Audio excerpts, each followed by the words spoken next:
মৰমৰ ছাত্ৰ ছাত্ৰীসকল, আজি আমি পুনৰ আহিছোঁ আমাৰ স্মাৰ্ট ক্লাছলৈ। আজি আমাৰ স্মাৰ্ট ক্লাছত আলোচনা কৰিম নৱম শ্ৰেণীৰ ভূগোলৰ কেইটামান গুৰুত্বপূৰ্ণ বিষয়। আহাচোন তেনেহ'লে পোনে পোনে আমি স্মাৰ্ট ক্লাছলৈ যাওঁ। আজিৰ স্মাৰ্ট ক্লাছৰ মূল বিষয়বস্তু হৈছে নদীৰ বিষয়ে। নদীৰ যিটো কাৰ্য, বিশেষকৈ খনন কাৰ্য, আমি সেই বিষয়ে এক আলোচনা আগবঢ়াম। ভূপৃষ্ঠৰ পৰিৱৰ্তনৰ যিবিলাক কাৰক আছে তাৰ ভিতৰত নদীৰ কাৰ্যবিলাক অন্যতম। নদীৰ তিনিটা কাৰ্যৰ কথা আমি জানো, বিশেষকৈ নদীয়ে খনন কাৰ্য, অৱক্ষেপণ কাৰ্য, একে সময়তে পৰিবহণ কাৰ্য সম্পাদন কৰে। এতিয়া আহাচোন আমি নদীৰ এই কাৰ্যৰ বিষয়ে সংক্ষেপে আলোচনা কৰোঁ। প্ৰথম হৈছে নদীৰ খনন কাৰ্যৰ আভাস। নৈৰ পানী উচ্চভূমিৰ পৰা ক্ৰমে নামি আহোঁতে পানীৰ খনন কাৰ্য আৰম্ভ হয়। অৰ্থাৎ নদীয়ে কেতিয়া খান্দিব? যেতিয়া উচ্চ ভূমিৰ পৰা নদী এখন ভৈয়ামলৈ তললৈ নামি আহিব, তেতিয়াই নদীখনে খনন কাৰ্য আৰম্ভ কৰে। দ্বিতীয়তে, বৰষুণৰ পানী নৈ হতে বৈ আহিলে খনন শক্তি বাঢ়ে। এইটো কথা কৈছে যে যেতিয়া বৰষুণ সৰ্বাধিক হয়, নদী এখনত যিমান পানী থাকিব লাগে তাতকৈ যেতিয়া অত্যাধিক পানী জমা হৈ যায় নদীখনত, তেতিয়াহ'লে নদীখনৰ গতি সোঁতটো বাঢ়িব, আৰু যেতিয়া নদীৰ সোঁত বাঢ়িব তেতিয়া তাৰ খনন শক্তি বাঢ়িব। আৰু নদী এখনৰ খনন শক্তি কিছুমান কাৰকৰ ওপৰত নিৰ্ভৰ কৰে। গতিকে তোমালোকে এখন নদীয়ে কেতিয়া বেছি খান্দিব, কেতিয়া কমকে খান্দিব, এই সকলোবিলাক নিৰ্ভৰ কৰাৰ কিছুমান কাৰক আছে, সেইবিলাক ভালকৈ এবাৰ চাই লোৱা। প্ৰথম কথা, অৱবাহিকাৰ উপৰিভাগৰ গঠন। দ্বিতীয় কথা, অন্তৰ্ভাগৰ শিলাস্তৰৰ কঠিনতা। তৃতীয় হৈছে উদ্ভিদৰ আৱৰণ। চতুৰ্থ, প্ৰবাহিত পানীৰ পৰিমাণ। গতিকে আমি 4টা পইণ্ট লৈছোঁ যে নদীয়ে খনন কাৰ্য কি কি কাৰকৰ ওপৰত নিৰ্ভৰ কৰি সম্পাদন কৰে। এতিয়া প্ৰথম যিটো কথা ক'লে অৱবাহিকাৰ উপৰিভাগৰ গঠন। এতিয়া অৱবাহিকা কি তোমালোকে জানানে? নদী এখনে যিটো এলেকাৰ মাজেদি বৈ আহিব তাৰ ওচৰ চুবুৰীয়া এলেকাটোক ইয়াৰ অৱবাহিকা বুলি কয়। গতিকে সেই অৱবাহিকাটো কেনেকুৱা তাৰ ওপৰত ভিত্তি কৰি নদীখনৰ খনন কাৰ্য নিৰ্ভৰ কৰিব। অৱবাহিকা যদি কঠিন হয়, গছ গছনি সম্পূৰ্ণকে আৱৰণ আছে, তেতিয়াহ'লে খনন কাৰ্য কম হ'ব। যদি অৱবাহিকাটো বালিয়া হয়, মুকলি হয়, তেতিয়াহ'লে তাৰ খনন কাৰ্য বেছি হ'ব।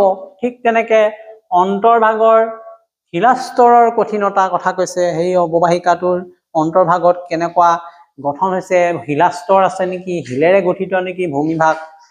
ঠিক তেনেকে উদ্ভিদৰ আৱৰণ কেনেকে আছে, গছ গছনি যদি বেছিকে আছে, গছৰ শিপাইটো মাটিখিনি ধৰি ৰাখিব। গতিকে নদী এখন বৈ আহিলেও এই খনন কাৰ্যটো শিপাবিলাকে মাটিটো ধৰি ৰখাৰ কাৰণে কিছু পৰিমাণে কমিব। যেতিয়া একোৱেই নাথাকিব, মুকলি এখন পথাৰ, হাবি জংঘল নথকা এলেকাত খনন কাৰ্য বেছি হয় বা প্ৰবাহিত পানীৰ পৰিমাণ। নদী এখনত কিমান পানী আহিছে, নদী এখনে কঢ়িয়াই আনিব পৰা যিটো নিৰ্দিষ্ট পৰিমাণ আছে, সেই পানীৰ পৰিমাণতকৈ যদি অত্যাধিক পানী কঢ়িয়াব লগা হয়, তেতিয়াহ'লে পাৰ খান্দিবই। এইটো এটা স্বাভাৱিক কথা।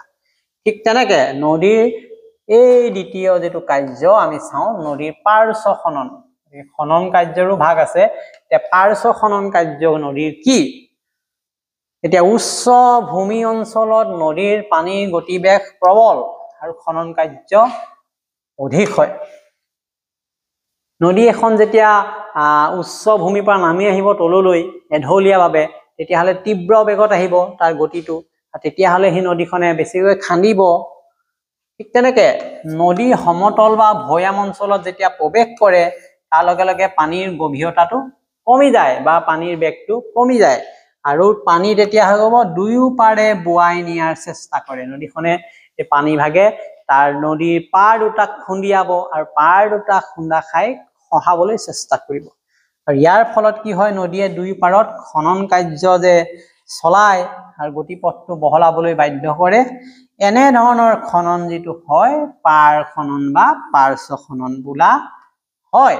গতিকে নদী এখনৰ কথা তোমালোকে কল্পনা কৰিলেই হ'ল। নদীখন যেতিয়া পানী কম থাকে তাৰ অৱস্থাটো কি হয়, নদীত যেতিয়া বহুত বৰষুণ দিলে পানী ভৰি যাব, বানপানীৰ সৃষ্টি হ'ব, সেই সময়ত নদীয়ে কেনেকৈ পাৰবিলাক সহায় দিয়ে। তোমালোকেতো নিশ্চয় টিভি হওক বাতৰি হওক সততে দেখিছাই। গতিকে এইটো একেবাৰে সহজ কথা, তোমালোকে ভালকৈ বুজিবলৈ যত্ন কৰিবা। এতিয়া তোমালোকৰ আন এটা ধাৰণা হৈছে অতি জৰুৰী, সেইটো হৈছে অশ্বসুৰা হ্ৰদ।